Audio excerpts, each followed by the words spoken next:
And now we're ready for what might be everyone's favorite part of the Seder.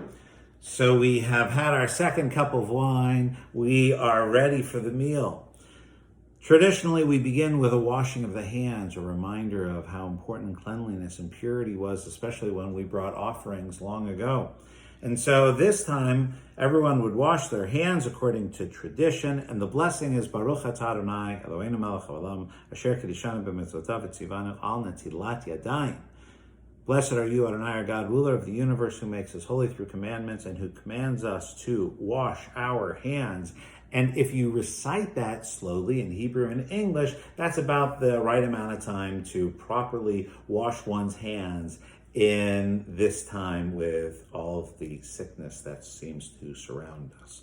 Now, if you didn't do the motzi, matzah, maror, korech, the blessings over the matzah, the maror, and the hillel sandwich earlier, now would be the time to do that. And then we're ready now to really eat.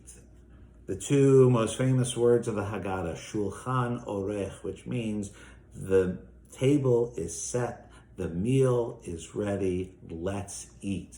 There are lots of traditional foods at a Passover Seder. At this point, often we have the beitzah, the egg, a hard-boiled egg. We have a roasted egg on the Seder plate, which reminds us of the festival offering brought by our ancestors to the ancient temple in Jerusalem. Together with the Pesach, with the shank bone, the egg fulfills the Mishnaic tradition of including two cooked dishes in the Passover meal. The egg also reminds us of the beginning of all life and reflects our hope for renewal each spring at this time of year, a hope that brings us back year after year to the Seder table. Often our Seder meal includes gefilte fish, whether we want it or not. Matzah ball soup. Now is the time to enjoy our meal. Don't forget to say thank you to the people who prepared this meal.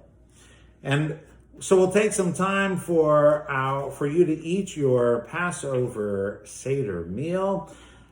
After the meal, we have the tradition of tzafun, the search for the hidden. There's a tradition of someone hiding and someone hopefully finding the afikomen, that piece of matzah that came from Yachatz towards the beginning of our Seder, where we took the middle matzah, we wrapped up half and we hide it. In many households, a parent or a grandparent hides it and the kids have to find it. In other households, the kids, they hide it and the adults have to find it.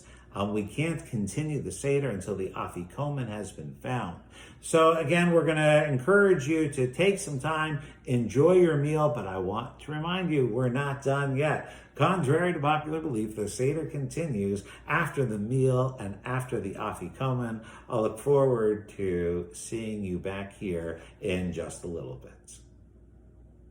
No doubt one of the fun parts of the Passover Seder is when the children have to look for the hidden afikomen. That's always been a fun part of any Seder I have been a part of. And I have this song to sing about the afikomen. It's a very serious song. We learned this in cantorial school in one of our high-level classes. And it took a while to learn, but I think it was worth it, okay? It's called Afikomen. I don't know if I can even say this title without Afikomen around the mountain. Afikomen around the mountain when she comes. Afikomen around the mountain when she comes. Afikomen around the mountain. Afikomen around the mountain. Afikomen around the mountain when she comes. She'll be drinking Mogan David when she comes. And you could do a slurp, slurp here. She'll be drinking Mogan David when she comes. Slurp, slurp. She'll be drinking Mogan David. She'll be drinking Mogan David. She'll be drinking Mogan David when she comes. Slurp, slurp. She'll be munching on charosis when she comes. This is a yum, yum. She'll be munching on charosis when she comes. Yum, yum. She'll be munching on charosis. She'll be munching on charosis. She'll be munching on charosis when she comes. There's two more verses, I know. She'll be chewing on a shank bone when she comes. Chew, chew. She'll be chewing on a shank bone when she comes. Chew, chew. She'll be chewing on a shank bone. She'll be chewing on a shank bone. She'll be chewing on a shank bone when she comes. She'll be sleeping off the matzah when she comes. Now, this is easy for me. It's because it's a snore. She'll be sleeping off the matzah when she comes. She'll be sleeping off the matzah, she'll be sleeping off the matzah, she'll be sleeping off the matzah when she comes.